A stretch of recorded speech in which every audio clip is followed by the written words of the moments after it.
Magandang araw. Pag-usapan natin ang creation of the world. Ayon sa Genesis, sa simula ang mundo ay walang anyo, madilim, walang laman at Sa unang araw, nilikha ang liwanag para paghiwalain ang araw at gabi.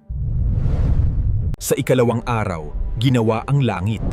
Sa ikatlong araw, lumitaw ang lupa, dagat at mga halaman.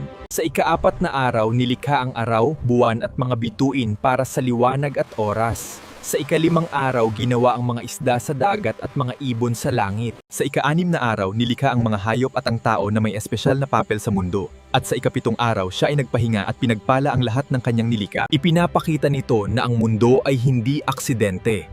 Ito ay may disenyo, kaayusan at layunin. Sa madaling salita, kung may lumikha ng lahat, may layunin din kaya ang buhay mo?